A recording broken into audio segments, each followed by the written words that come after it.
So the panel that we put together and the work we've invited comrades to contribute to is helping us think through the kind of economics and different dimensions around economic policy and the basic income grant. But as I said at the beginning, our big push is to try and connect the UBI to the larger challenges facing our society, particularly the worsening climate crisis. Southern Africa is heating at twice the global average. In this decade, if we overshoot 1.5 degrees, we will be at these. The climate science is telling us that a lot of parts of, sorry. So I mean, I was just saying that, the climate crisis is front and center alongside the economic crisis and more generally the crisis of social reproduction. So we basically commissioned Hein to prepare a paper for us that connects some of these issues up. And so I'm going to hand over to Hein to lead us. Go for it, Hein. Thank you, Vish. One day you gave us about 15 minutes if memory serves, and I'll do my very, very best to stick to that and try and cover a fair bit of ground here. If you just allow me for a second to just get my ducks in a row here to some extent. I have been examining the pros and cons, to put it bluntly, of a basic income in South Africa for the past couple of years at a number of levels. So what I'm sharing with you is a really very, very condensed sort of headline picture of the what I see to be the argument for why we should be thinking seriously about a basic income. I'm just going to call it a UBI, if you don't mind, and alternatively a basic income. But I'm talking about a universal basic income in the minutes that follow.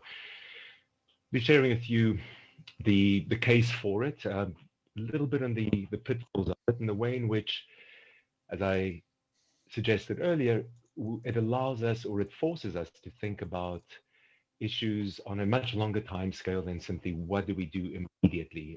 It's this point that I made earlier, I want to stress again as an introduction to the short presentation, and it's that whilst we have very, very clear crises that demand immediate action, immediate mitigating and remedial action from us, we have to also think, as Vish was saying, very, very, very profoundly, that these actions become potentially part of solutions that play out over a longer time scale.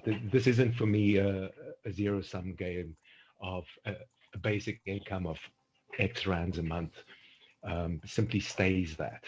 This is a long process of building responses and answers to a set of overlapping chronic crises that South Africa endures, and which are being hammered by a number of colliding additional crises, the COVID pandemic being one of them.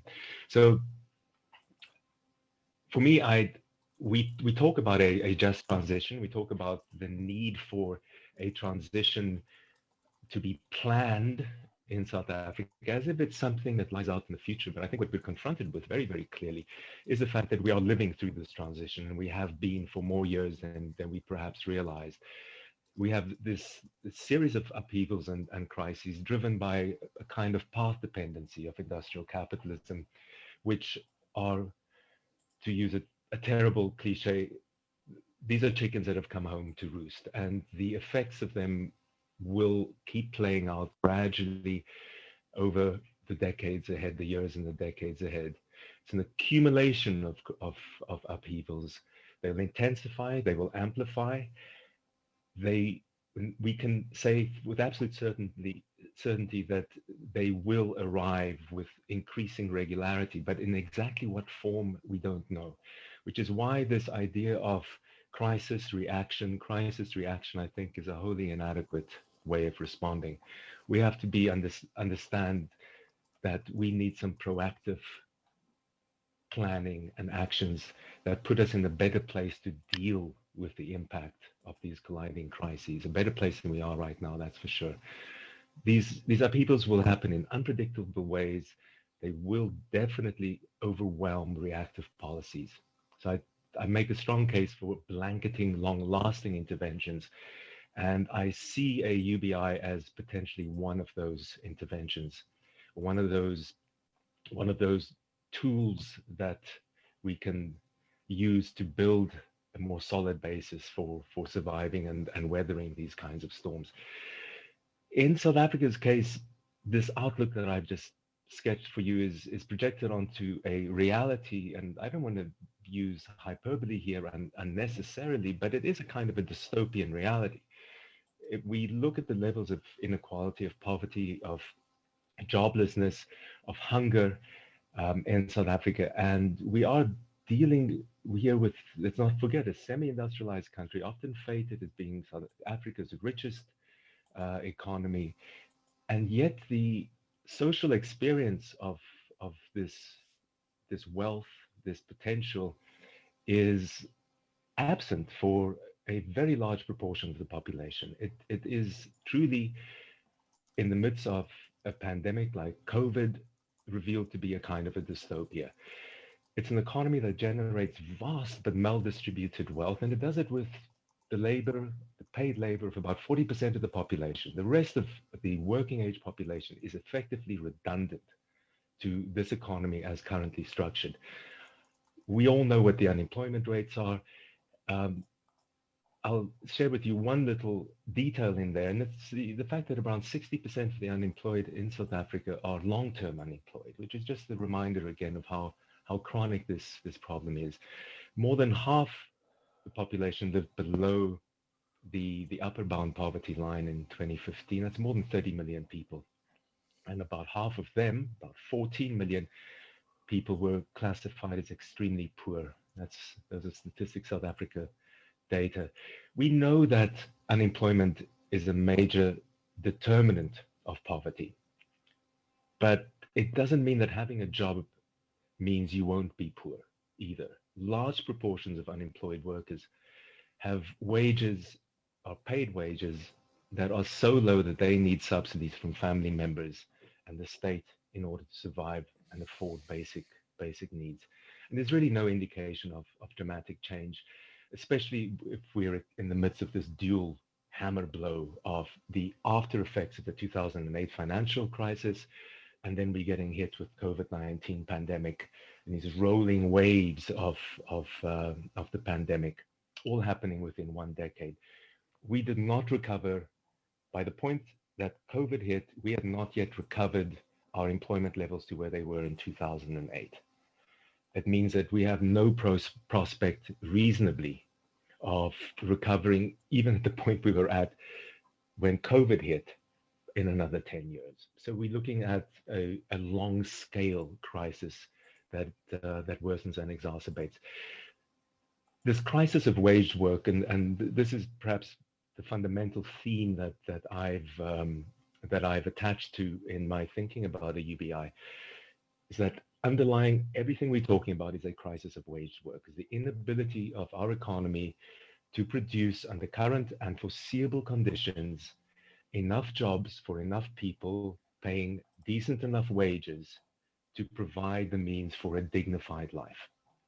The evidence shows that this economy has failed to do it, and every scenario that I've able to construct of the foreseeable future says it will continue to do so. So we need to be looking beyond the important options of an economic growth strategy, labor market strategies, macroeconomic strategies, industrial policy that build and create more jobs. We have to be thinking beyond that as well. I'm not saying we stop thinking about those things, but they are insufficient.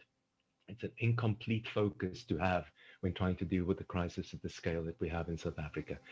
So we're left with a situation here where many millions of people are trapped in this between an economic and a social order that insists that they sell their labor to earn, and I'm using inverted commas around earn, any chance of a dignified life, and an economic reality, an economic system that really only needs a labor of a fraction of that population. That's a fundamental issue we're faced with here. And we have no empirical basis for thinking that this is going to change in the foreseeable future. The current systems for distributing the means for a dignified life in South Africa are not only inadequate, they're increasingly inappropriate in a world that is being very fundamentally reshaped by a succession of calamities that will continue in the foreseeable future. And these are systemic risk issues that are coming and playing themselves out here. They relate to the ways in which zoonotic infectious diseases are able to cross into the human sphere of life and survive there. COVID being one of the examples, the sixth or seventh example that has successfully done this over the past 15 years. There'll be more to come. These are risk issues that relate to the ecology and climate change and the effects of that, to the way economies structure and restructure, to supply chains, to the way in which infrastructure is provided, and so on. So what do we mean by a UBI? Very briefly, it is a contested concept. And I think when we discuss it, we need to be clear about what we're talking about here. There's a slipperiness here, which I think has enabled the concept to enter into the sort of the zones of polite conversation, which was unusual because it is a potentially very radical concept.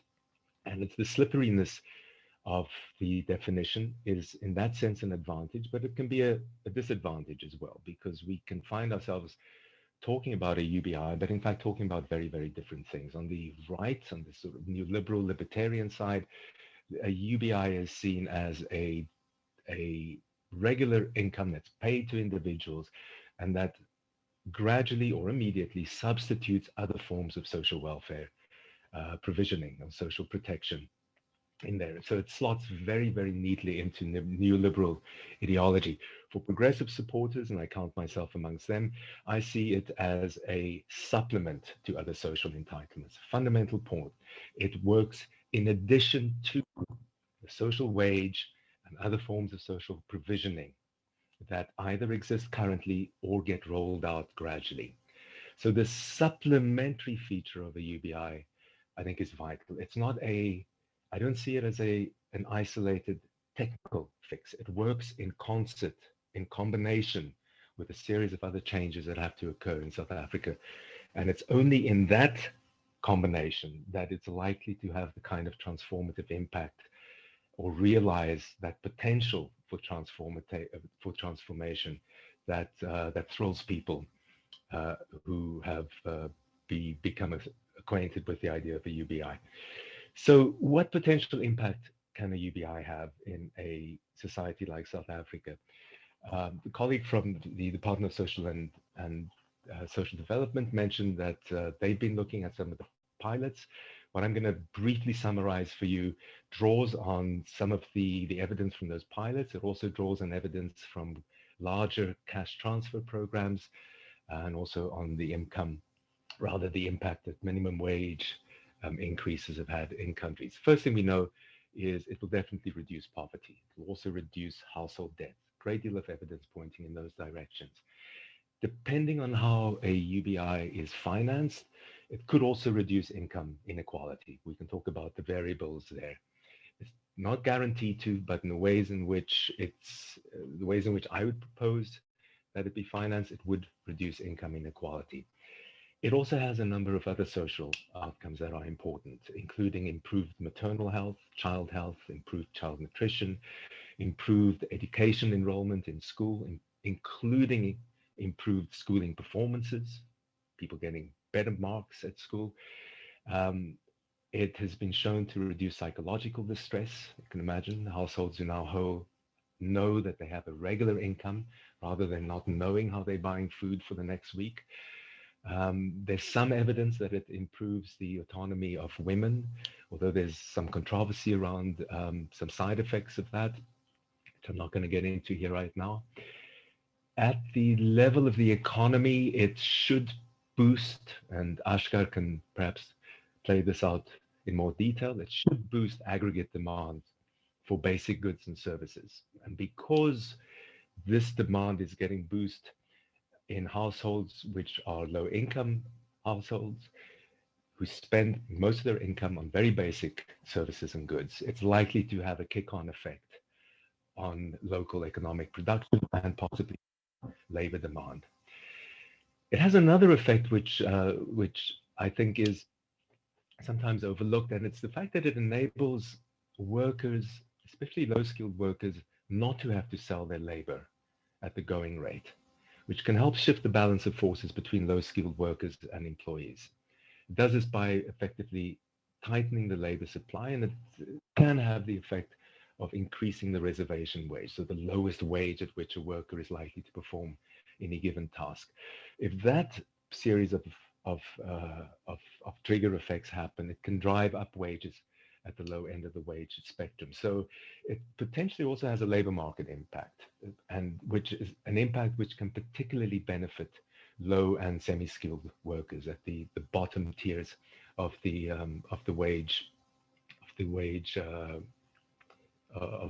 hierarchy. And of course, on top of that, it can enable people to put at least some of the labor and time to other uses. And this can be care work, socially reproduction work, to study, to produce, perform, or more community work, and so on. So it has this broader potential social impact within communities, neighborhoods, and communities, where people are now able to, in a sense, finance their ability to contribute labor and time and expertise free within their communities. I want to briefly turn to the way in which a UBI may relate to a just transition. Can it support or can it help manage our attempts to deal with the kind of climate change shocks that we're experiencing in South Africa and elsewhere in the world, and help the achievement of a just transition? I'm not going to overstate the impact of a UBI in this context. When we're dealing with situations where particular industries and the communities in which they have been operating are by necessity going to have to transition, restructure, some of them mothball, it is going to affect workers, and it's going to affect the communities that rely on the incomes and presence of those workers as well. There is simply no way that a UBI is going to compensate for the lost wages or salaries of, for argument's sake, an ESCOM worker who is losing his or her job over the course of the next five years or so. So it's not a silver bullet for that very careful process of transitioning that has to begin here in South Africa as well. But it potentially has an important, again, supplementary role in supporting that process in ways that are perhaps not immediately obvious. The most important or potentially impactful role of a UBI in that context of a just transition, of moving away from carbon intensive and fossil fuel based forms of economic activity, is that by providing people en masse with tangible, predictable income support that goes beyond promise or even the reality of retraining and reskilling and so on. By providing them with that very tangible support, it can help counteract the resistance, and a very understandable resistance many workers may feel in the heavily affected sectors. Many workers will feel some resistance towards engaging or being forced to engage in a process of restructuring that means they will lose their work. So I think it has this ability at the level of debate and discussion and ideologically preparing ourselves for what's coming to support the, at least reduce the resistance to a just transition. It also has by providing on a large scale some support, it prevents a tendency, a pattern that's played out over many decades of unloading costs of environmental damage and the costs of economic restructuring onto the poor without any recompense, without often any sense even that this is something that had to be factored into the restructuring. So it has this sense of at least trying to reduce the highly unequal way in which the industrialization that's brought us to this crisis of climate change has played out, and in trying to deal with the damage being done, it also has some reduction, some way in which it supports people's ability to not simply be the victims of restructuring. So UBI that supports community livelihoods and sustainability, I think, can be a potentially important factor for a just transition. The transformative potential of a UBI, I just briefly want to touch on before completing with some thoughts right at the end about how we might pay for a basic income. The progressive vision of a UBI, I would argue, is not to see it strictly as a social policy tool that alleviates poverty and reduces inequality and triggers some of the other desirable effects that I mentioned a minute ago. It has a transformative potential that is realizable, that we can bring into effect if it is made part of a broader push for social and economic change. If it's a tool, a social policy intervention, because that's what it is ultimately, but if it's a social policy intervention that we see linking to other changes pushing in the same direction, and that same direction is effectively more social justice in our society. So let's look at this transformative potential a little more closely. I think the one thing that a UBI does very powerfully, and it's often overlooked when we talk about it, is that although it itself is not going to achieve social justice, it can support that quest, because implicit in this concept is an understanding that it's factors beyond individual control that decide the distribution of income, of means, of opportunities and capabilities in society, baked into the idea of a UBI, baked into this principle that it is universal, is this idea that what happens to us in the course of our lives is not simply in our own hands. Some of it is driven by forces and dynamics beyond our control, and it, those effects we have to be protected against those effects, and in a non-discriminatory way, and particularly not in a way that requires us to attach our prospects for a dignified life to forms of action, in this case, selling your labor in a labor market where you have only a very small chance of success of selling your wages or selling your labor at a living wage. So it has this principle of social justice, I think, baked right into the heart of a UBI, at least the definition that I'm proposing here.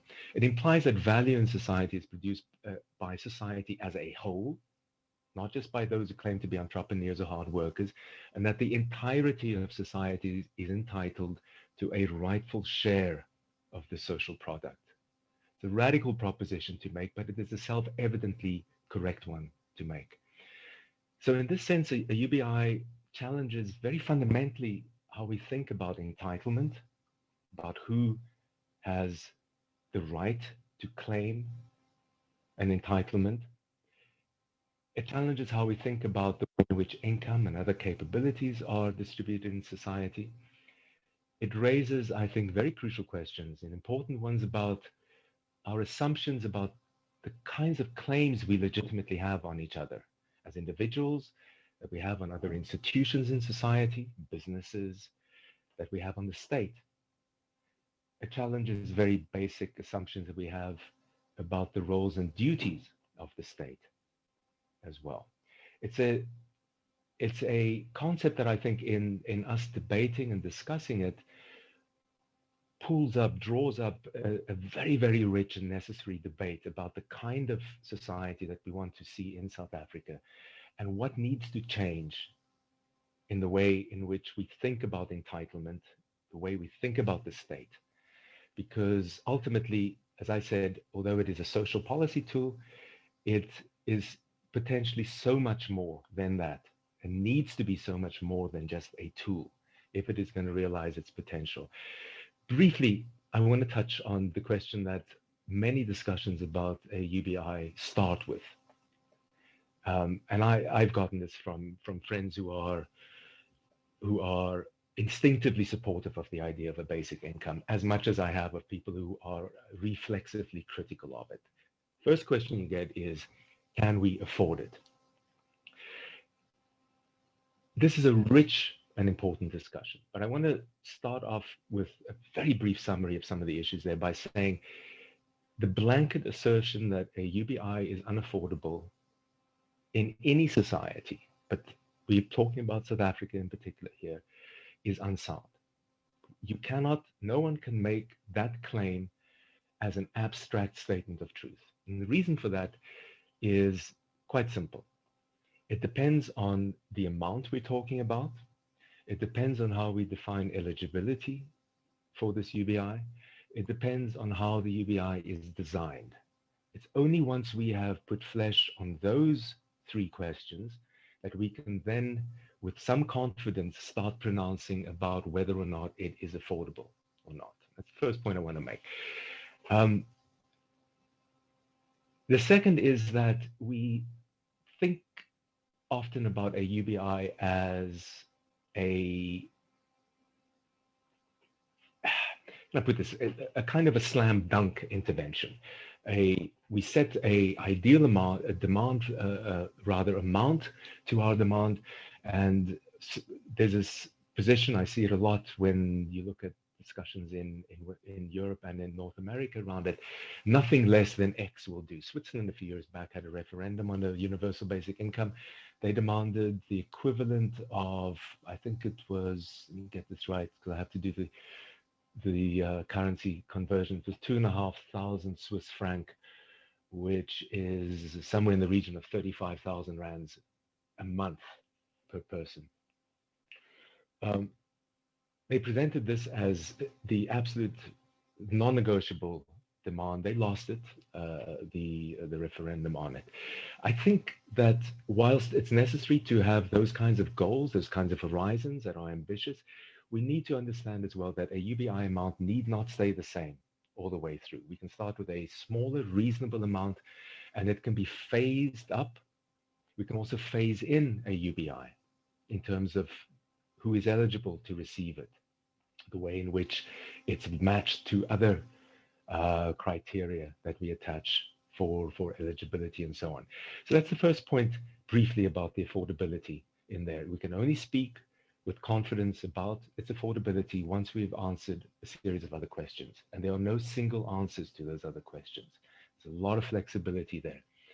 And I want to conclude, if you allow me, Wendy, with just a few thoughts around financing options in here, because this obviously is the other point that people turn to very, very quickly and justifiably. For a middle-income country such as South Africa, a debt-financed UBI would be unattractive and I think a potentially dangerous route. We cannot safely and indefinitely underwrite a universal basic income, for example, with government bond issues, unlike some of the major industrialized countries which could use that as one element of financing a UBI. We have another weakness in South Africa, which is that we have currency volatility, which bakes in additional risk for taking the debt route as your main financing option for a basic income. Increased taxes on luxury goods, excise duties, and so on could be a minor form of financing. It has the advantage of also being redistributive.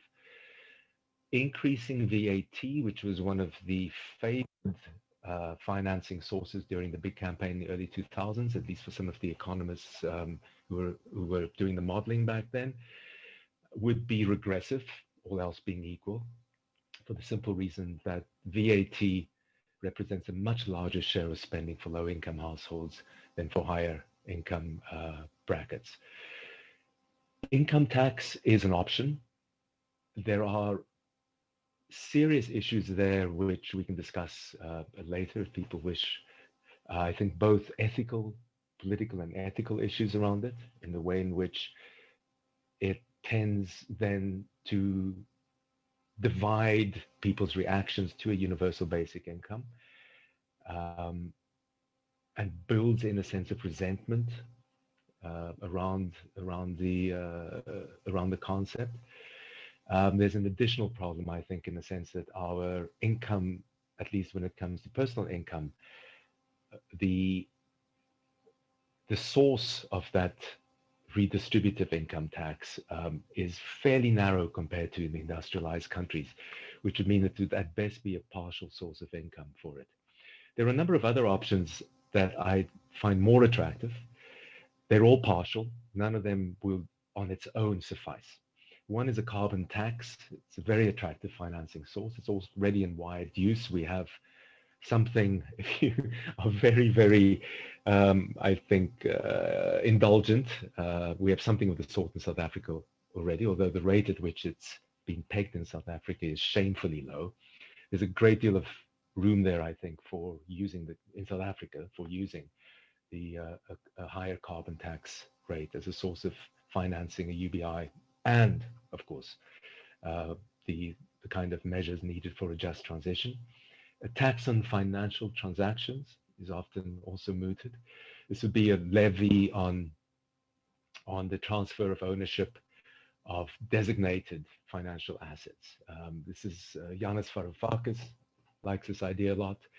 Uh, it would mean basically taxing the transfer of, say, stocks and equities, bonds, international currencies, various derivatives, and so on. The base for this is large, so a very low tax rate can actually yield a comparatively large revenue.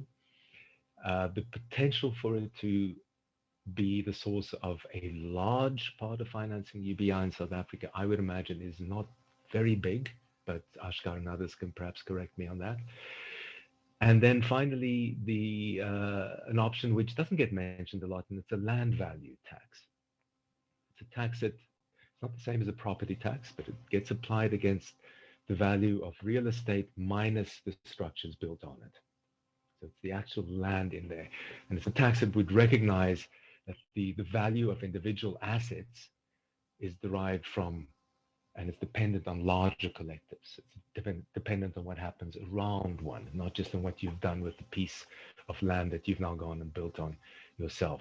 It again also would recognize the fact that that land is ultimately not something that is merely claimed and held on to by individuals, that it is a common good which enters the economy in a number of ways.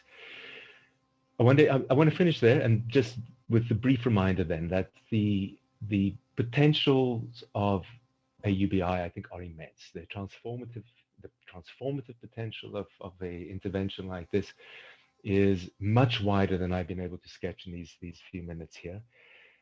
There are important critiques to be mounted against it, most of which, at least in the writing I've done on this, I believe are I wouldn't say surmountable.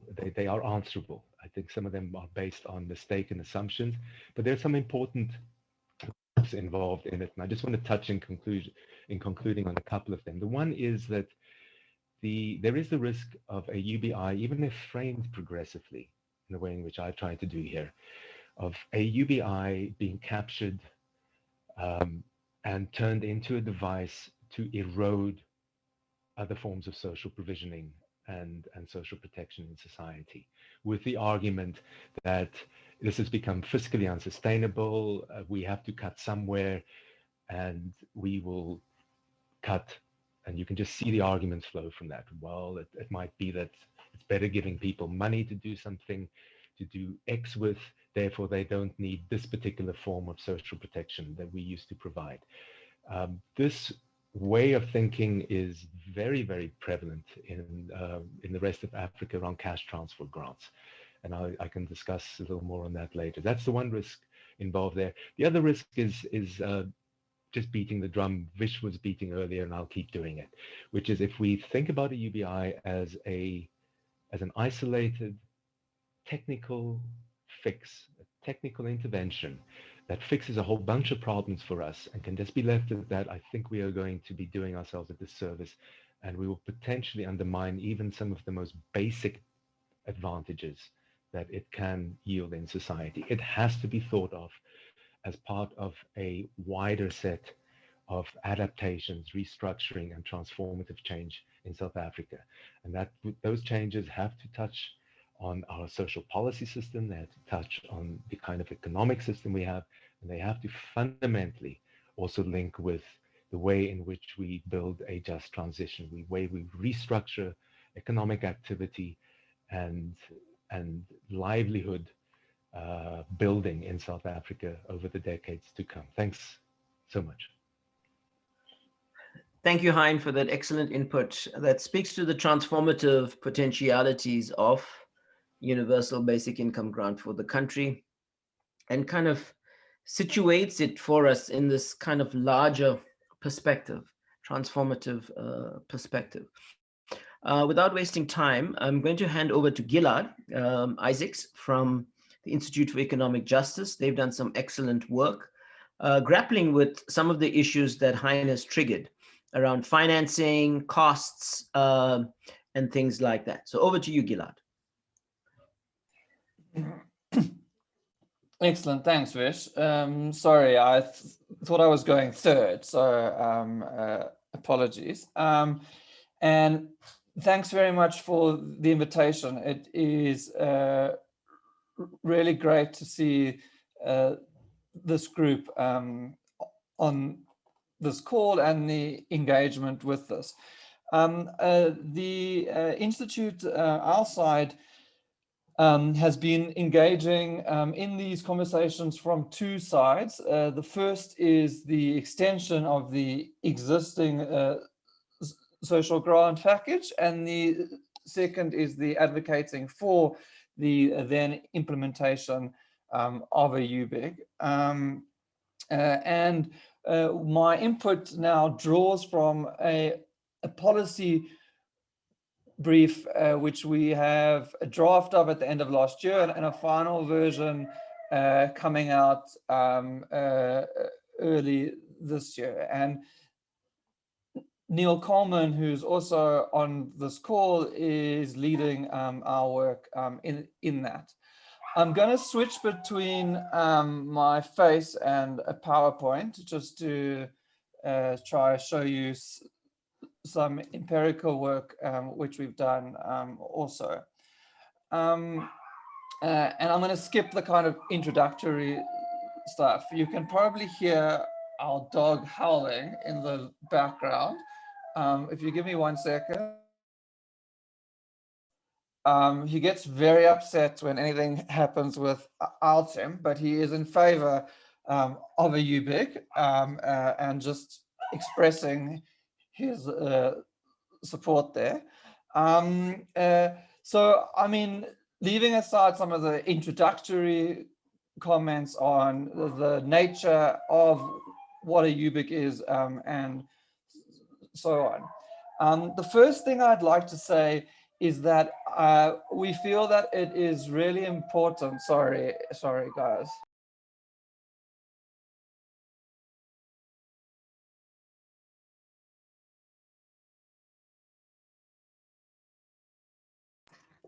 Sorry, this is embarrassing. Anyway,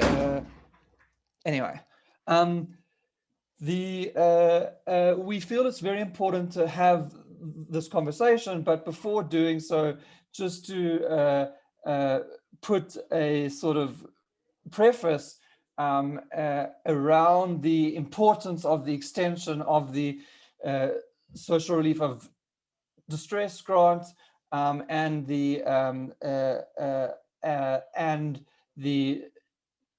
caregivers allowance, which were introduced in this pandemic. And what we see here is that without these two interventions, we have a number of people in food poverty, which is earning below 585 Rand at 9.8 million. With the current package that falls to, with both grant interventions as we had until November last year, that falls to 4.1 million. What we have now is only the COVID-19 grant, which is still making a significant impact, but far less than if it is both. These two grants were due to expire towards the end of last year, and through a significant amount of advocacy were extended. They are now due to expire in 2 days' time, 3 days' time, and again there are calls to extend them. So I'm just taking the opportunity to emphasize that. In the brief, we do look at the expense, which really is minimal for the extension. I'm going to skip over that because the focus here is on a UBIG. And we refer to it as a universal basic income guarantee. And, you know, in its fullest form, this would obviously cover every person in society. The main focus, and it's important to say, in the political conversation at the moment is those between age 18 and 59, because of a desire not to interfere with the old age pension at this stage, and also not to allow the introduction of a UBIG to serve as a downward pressure on that pension. Sorry, what's happening is that my partner has moved her exercise regime to our garage because it is raining and the dog is not enjoying it at all. Apologies, everyone. Okay, so in our brief, we first look at a number of existing proposals. I'm not going to go through all of those, but just to kind of point out, there's some really important ones, but to just point out, you know, 4 kind of gaps which we saw. The first is that a number of them, including from luminaries such as Vivian Taylor, who's done really excellent and valuable advocacy on this work for many years, used a phased approach where for the first few years it's instituted for ages 57 to 59.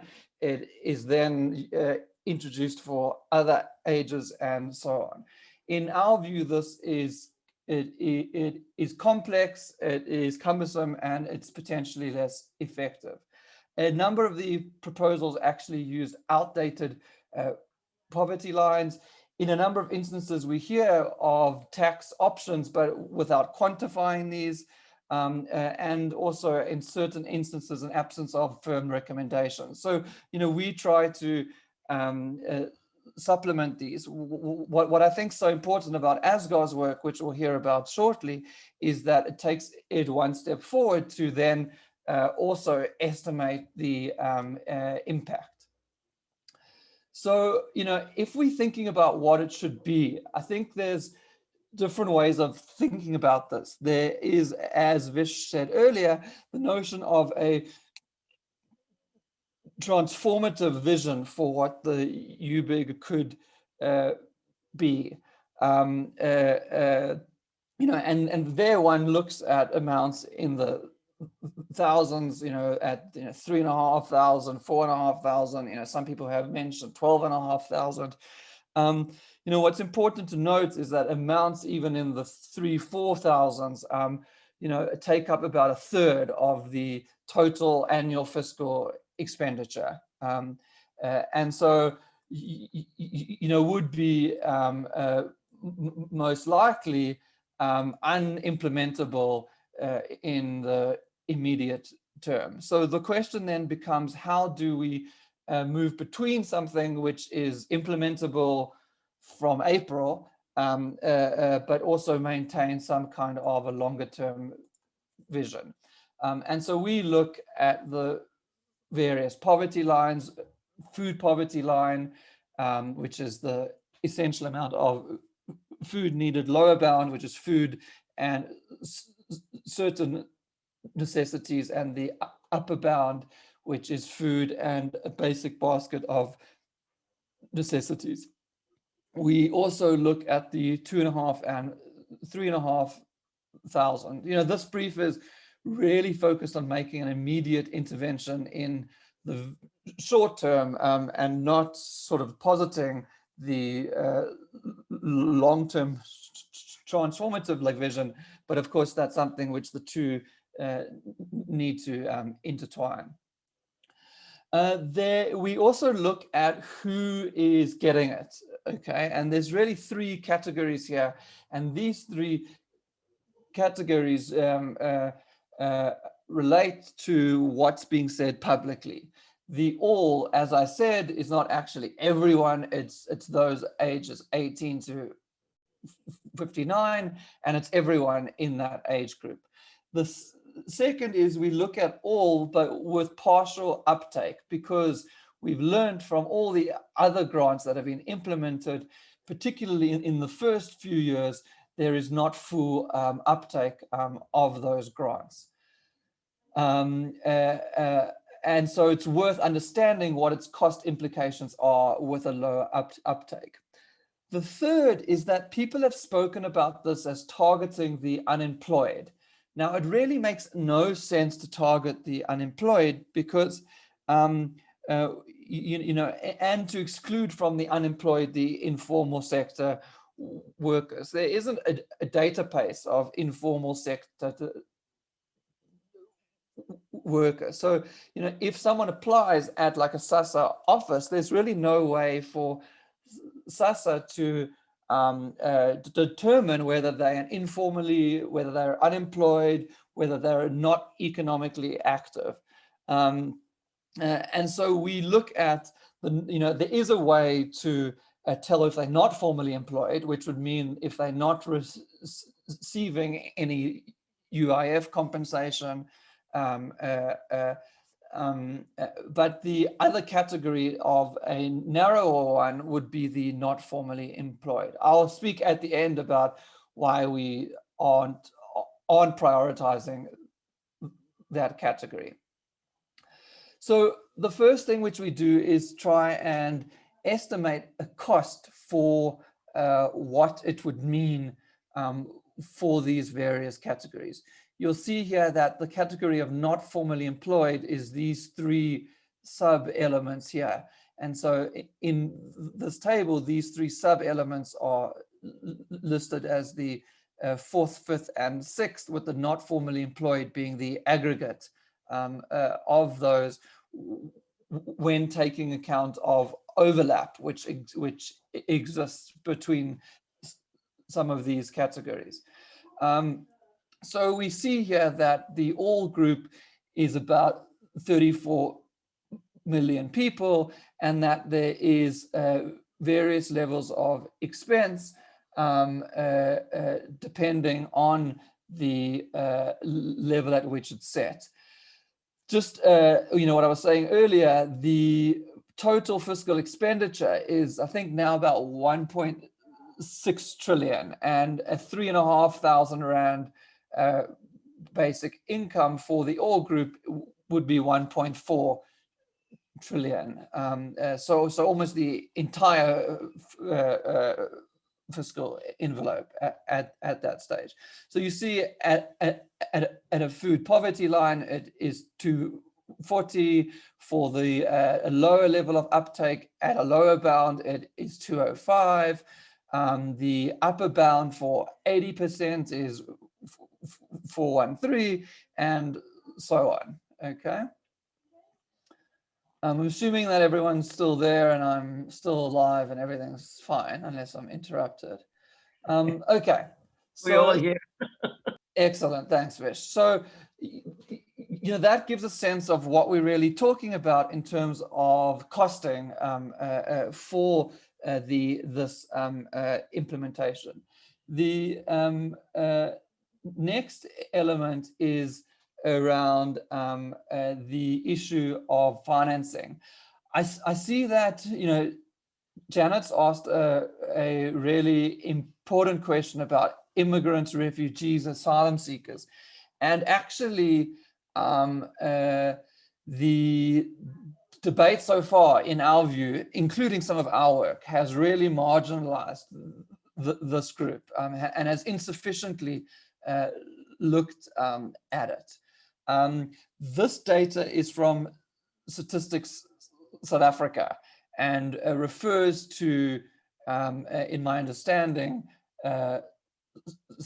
South Africans. The estimates of undocumented migrants in South Africa vary hugely, and it's actually quite difficult to get a handle on exactly what that might mean.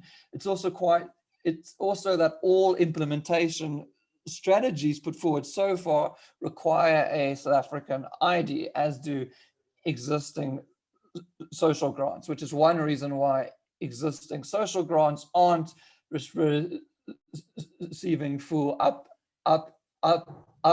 uptake. I do think it's really important that we grapple with what this means for both documented migrants like refugees and undocumented migrants. But I can't say we've sufficiently done that beyond a principled stance of believing that the inclusion should happen. So the next issue is then on financing, and we propose sort of a number of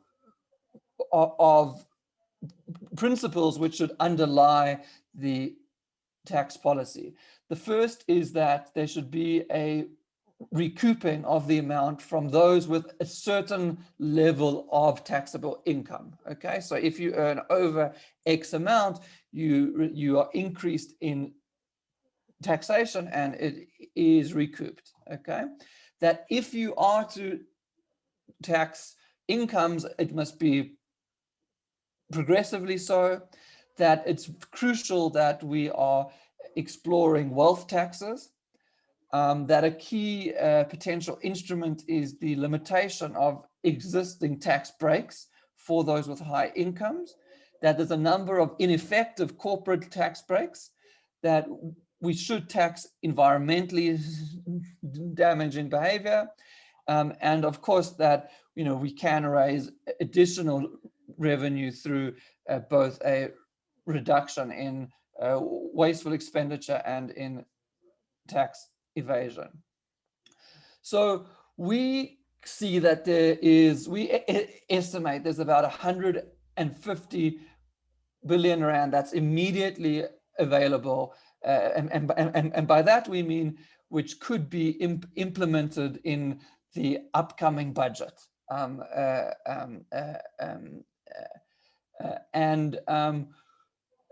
going to show you, I'm going to zoom in on 3 of those, but I'll show you the full kind of like picture. Okay, this should be 1 to 12. Apologies. There is a social security tax, which is the largest share, which I'll come to now. There's eliminating medical aid tax credits, which many of us benefit from, increased taxation on income from the wealth. There is currently a security transaction tax. It can be increased. It's got relatively small capacity raising, as does a carbon tax. There is clawback of wasteful expenditure, an increase of a luxury tax on VAT, and so on. So the 3 I'm going to zoom into is a social security tax, which essentially is similar to how the National Health Service, for instance, in the UK, in my understanding, that there's a surcharge tax over and above a normal income tax, which those earning at various levels are paying. On a sliding scale for different income groups of 2%, 2.5%, and 3%, we estimate that there is a potential income of 61 billion. I'm conscious of time. I've got 2 minutes left in my 15. And so that is the 61 billion. A wealth tax, we believe, is the kind of fundamental way of financing this in the medium term. It's not in our list of immediately implementable. A wealth tax can include a range of assets, including shares, savings, fixed property ownership, and so on. If one was to tax the top 1% of the most wealthy, who have an average wealth of 18 million rand, at 3%, you could raise 189 billion.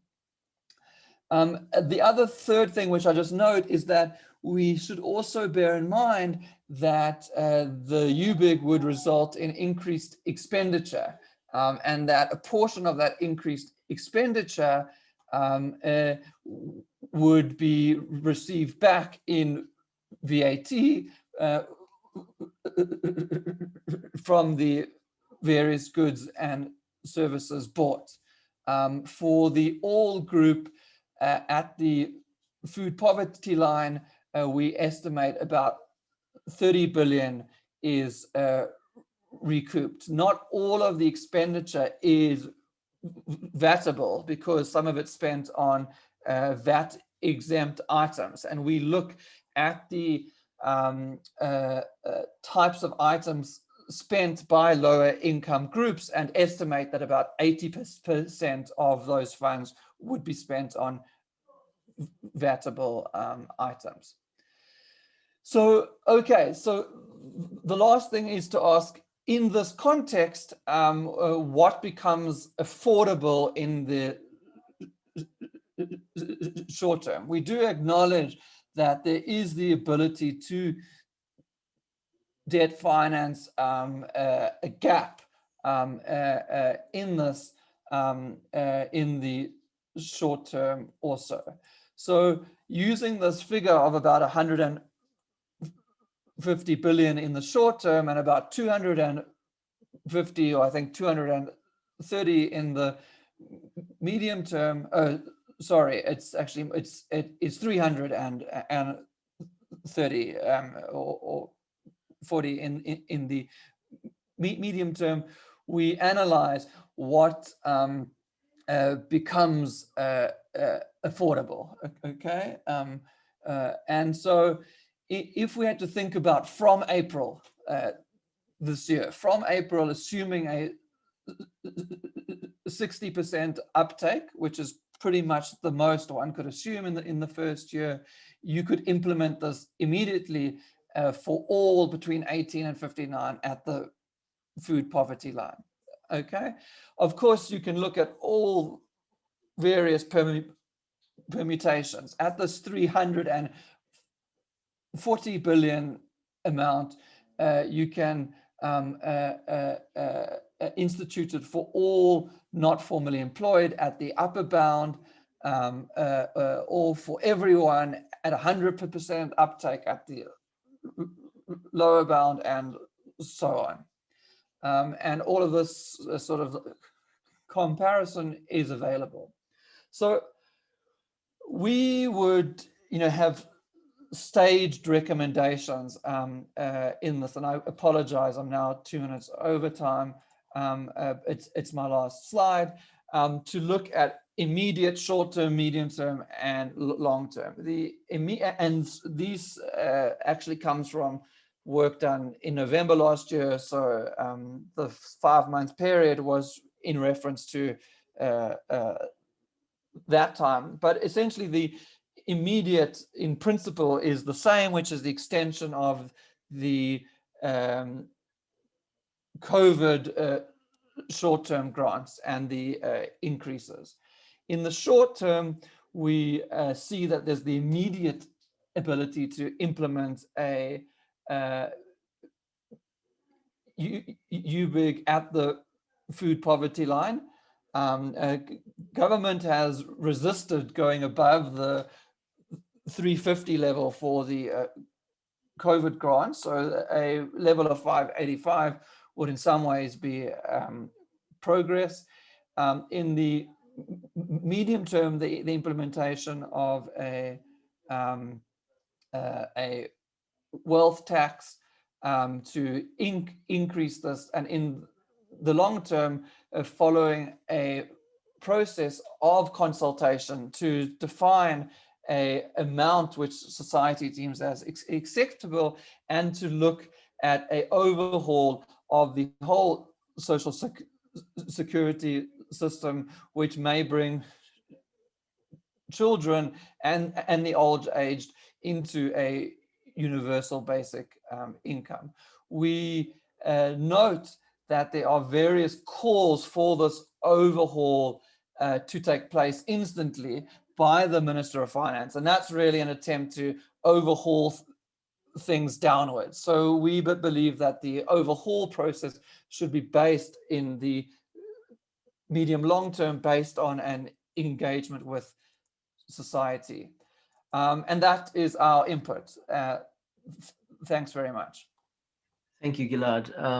And again, anybody just engaging the UBI debate from the standpoint of costs will certainly be rebuffed by this. I mean, there's some solid hard thinking here, and there's some great ideas around levels, costs, financing, implementation, and of course the question of who gets this, the inclusion approach.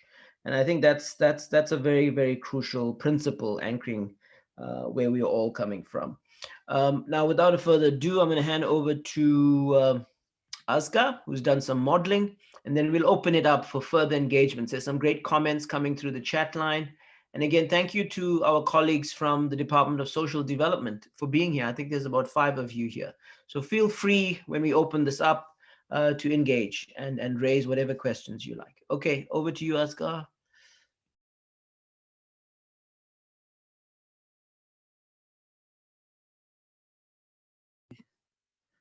Oh, hi. Good morning, everyone. I looked at the list, a lot of good friends from some time ago there, and a lot of friends that we've been engaged on various issues. Thanks for inviting me to this important, the conversation. And a lot, as you said, have been done by UIG and Hein and you guys together.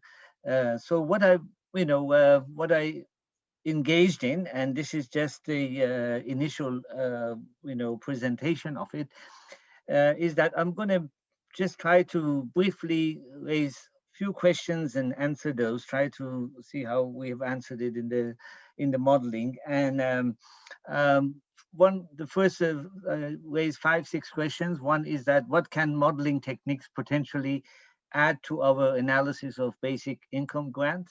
Secondly, in what ways or how does this modeling makes its potential contributions?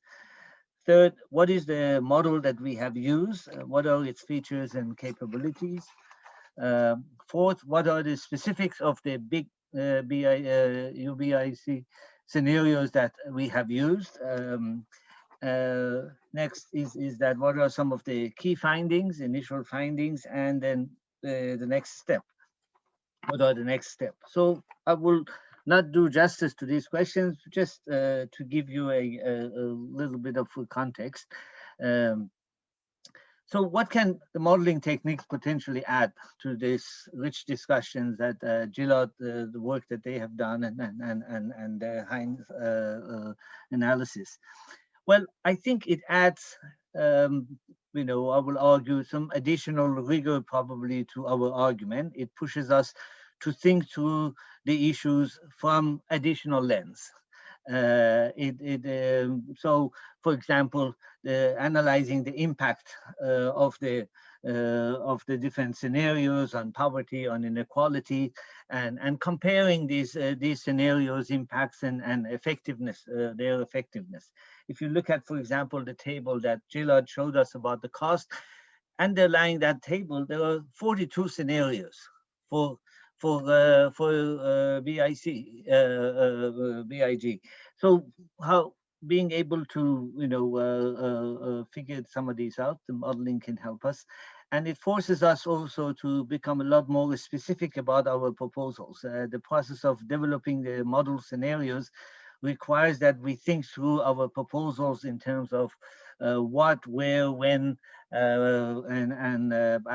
how long, and those questions, and that I think it just helps become more clear about what we're proposing. Now, the next question is in what ways or how does this modeling makes its potential contribution, and that is important, because by building a replicate of the economy, basically like a model of the economy, we're able to use it to design what-if scenarios and simulate the likely impact on important indicators that eventually should lead us to designing better policies. So having a replicate of the model, capturing the working of that captures the working of the economy, and looking at each of these scenarios, translate that into a model scenario, and simulating its impact and give it a forward-looking likely impact, give us a window of what can likely happen as a result of implementation of these scenarios, and that gives us some insight, some intelligence to foresight to make better, hopefully better decisions.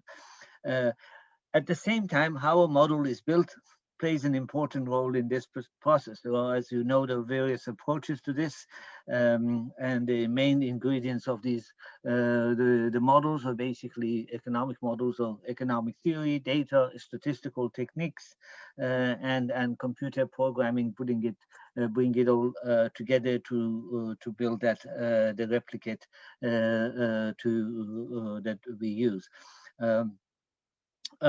And how well the model captures the working of the economy is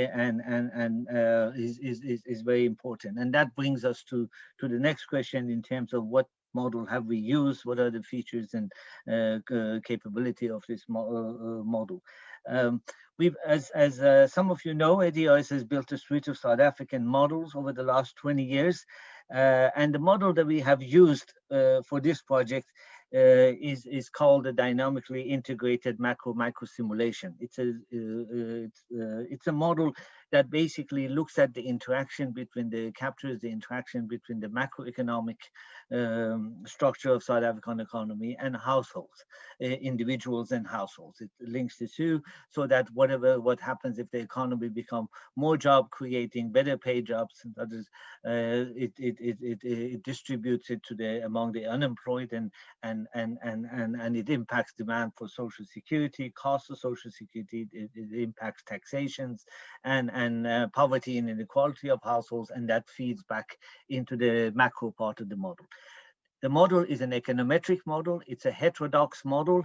It is not built based on the neoclassical economics of general equilibrium, and in that sense, it is it allows us to, we use the large number of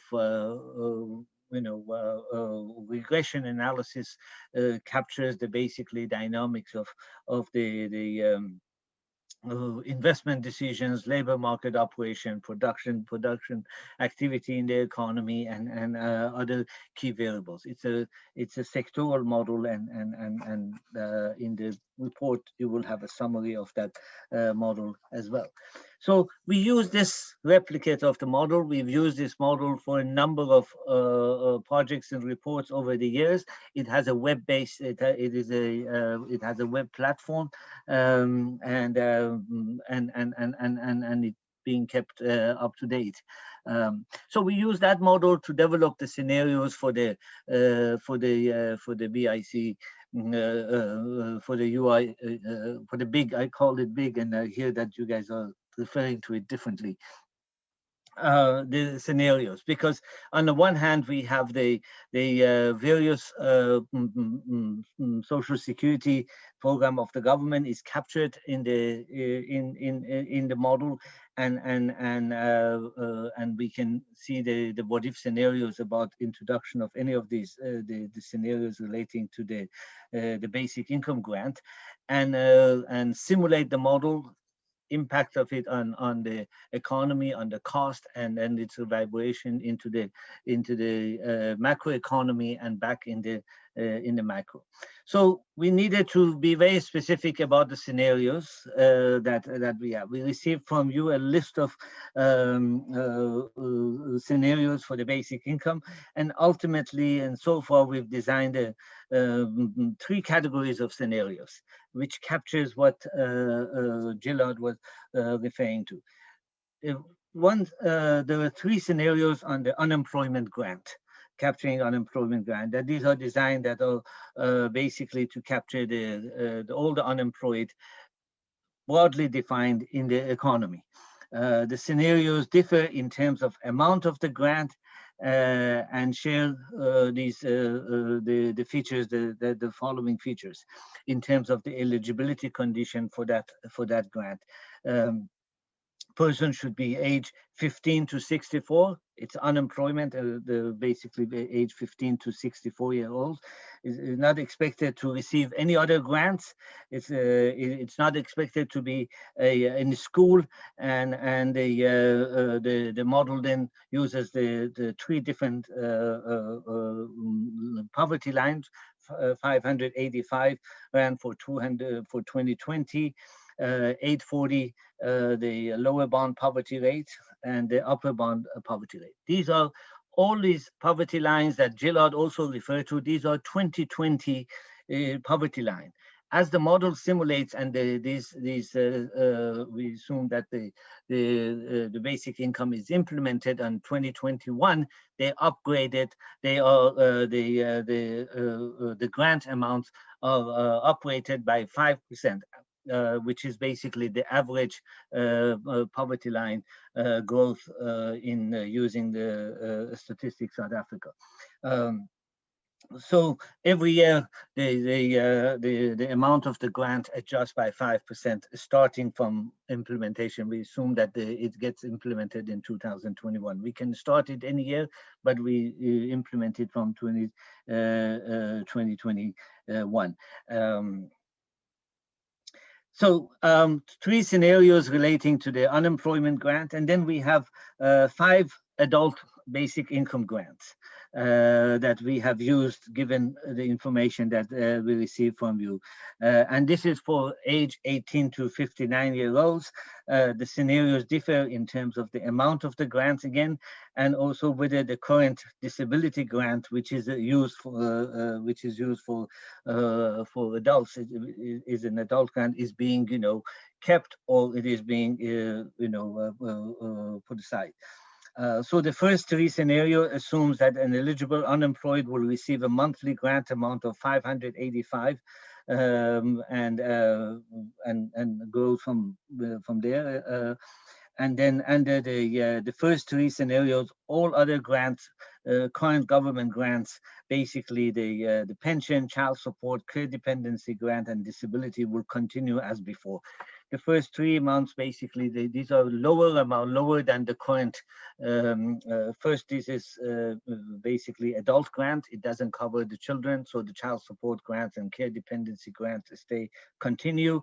The disability grant is a larger grant, so we for the lower amount of the adult grant of 585 and 1268, the scenario keeps the adult the disability grant, and the pension is obviously for old age remains as this as well. Only when we run the two scenarios for 2,500 and 3,500, then the disability grant is also being ceased to be used. So it gets incorporated into the adult basic income grant. That's we have 5 scenarios relating to, as I mentioned, the adult grants. And then we have scenario 2 for the universal basic income grant, which are designed to cover the entire population of the country.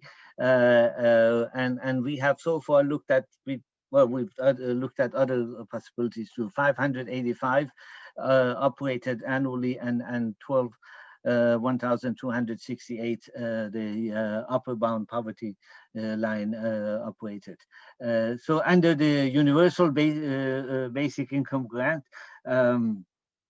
it starts in 2021. It assumes that it starts fully in 2021, and all the grants except the child support grant will continue as they are. So this will be additional to other grants except the child support grant that is not going to become, which is about 14 million users. Now instead they receive the 585 basically in that scenario. It initially pays under the scenario for the 1268, all the current grants will also stop. Basically, we run the universal basic income grant for 1,268 without the other grants. And obviously, annually, the amount of grants, as I mentioned, adjusts by 5%. So therefore, there was, and then before running any of these basic income grants scenario, we run a base scenario without the grants to look at without the basic income grant to see what would be the trajectory of the economy as a whole, and also poverty gap and inequality would be, so that we can compare the result of the introduction of the basic income grants with the base scenario to see, the changes that is.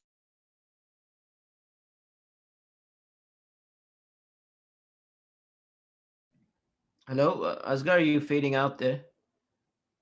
Hello? Ooh, I think Asghar's having some technical difficulties. Oh, you faded out there a little bit, Asghar. Can you hear me now? Yeah, we can hear you now. We lost about 30 seconds. Yeah. Okay. I hope. So overall, we ran 10 scenarios, a base scenario, and 9 basic income or scenarios. Now, the issue of the financing, how we dealt with the issue of financing is a very important.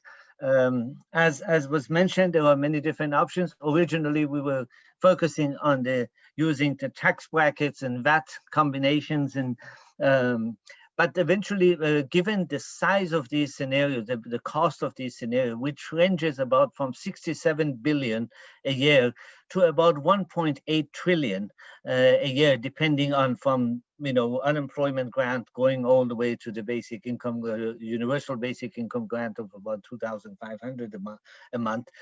We soon realized that it is not that easy to work out, that it is not possible to basically raise that kind of money from just working on the tax brackets and that.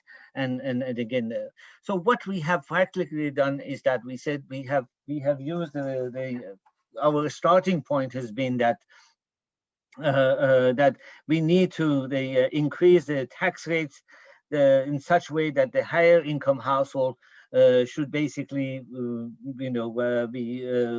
enable us to recoup the cost of the basic income grant.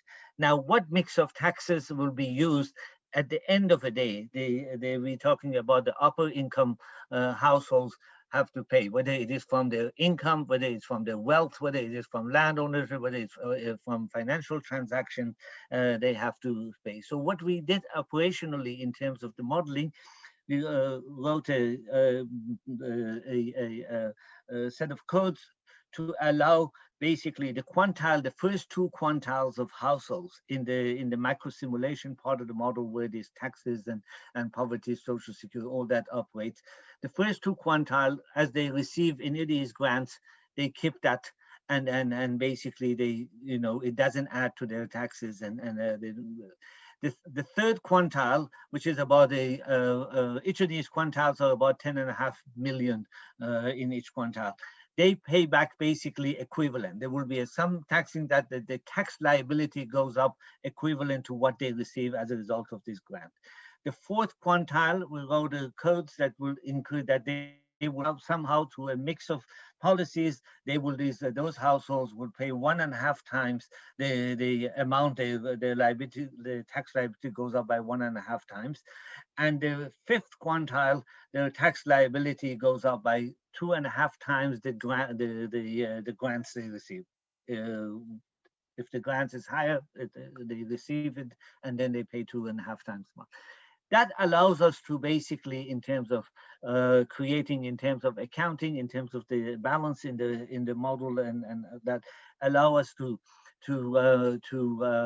introduce these scenarios with the taxations to be the issue of taxation to be sorted out and discussed, and the complexity of it we figured out at some point, but allowing that the upper quantiles paying basically helping pay the overall cost of the basic income grants. So I'd like to hear your comments, suggestions on that, but that was, I think, one way of how we solve this challenge from the modeling side of it.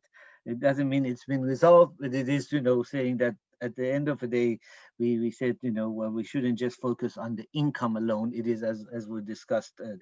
We also looked at the transaction cost, the financial transaction cost, and I think, based on my quick look at it, I think it can be more rewarding, more can be raised than what Gilad, you mentioned. If you're looking at the sales of or purchases of shares, bonds, derivatives, all of these, this is pretty much, I think it can be a 1% tax on these, can be also useful, but that range has to be sorted out. So what are some of the key findings, preliminary, the key findings that we have is that, let me see how much time is left. I think You can summarize your findings, Asghar. Okay. Go for it. The findings are basically is that what we find is that they are not obviously each of the when you compare the results for the unemployment grants, for example, to adult grants, to universal basic income grants.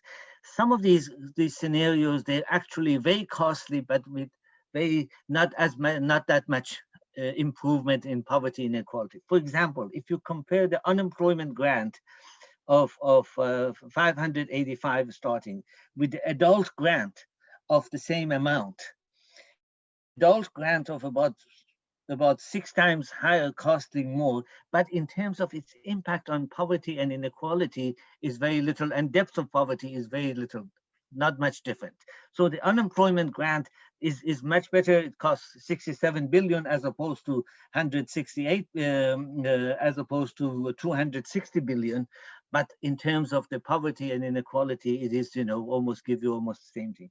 On the other hand, when you're looking at the universal basic income grant and you go to 585 rands for the universal basic income grant, there you see, that's where you see a significant drop in the poverty rate and in the poverty gap and inequality. I mean, the poverty gap, depth of poverty drops from the current about 13%, 13.3% to about 3.5% immediately, because of in 2021, and that is huge. Reducing depth of poverty in South Africa is huge, and then also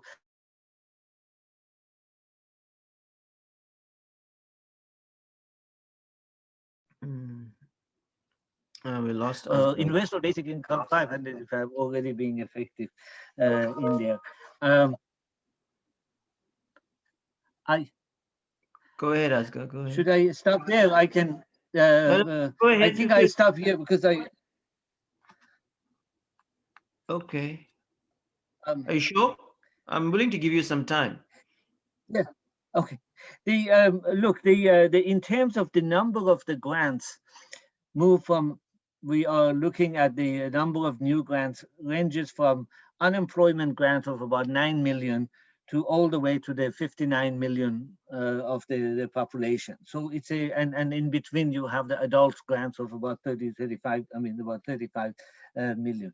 This comparison of these scenarios in terms of its impact on poverty, inequality, we can also, as Hein, I think you mentioned, there are those macroeconomic impacts on the growth of the average annual growth rate. They contribute to growth. The higher spending is there, the higher is there as well.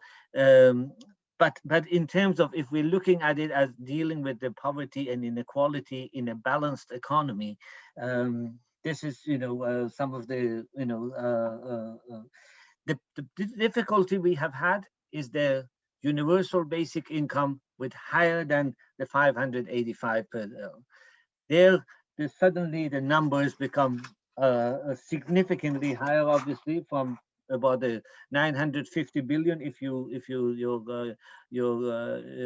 grant is 1,268, you're talking about 2021 of 950 billion and going up to 1.2 billion. And if your basic income grant is 2,500, you're talking about 1.8 trillion, which is more than double basically the current budget for the year. Obviously, we are recouping this thing, the model, obviously, through that quantile, taxations and tax liabilities recoups this, but it is not without it. The ratios are changing. The income, government income.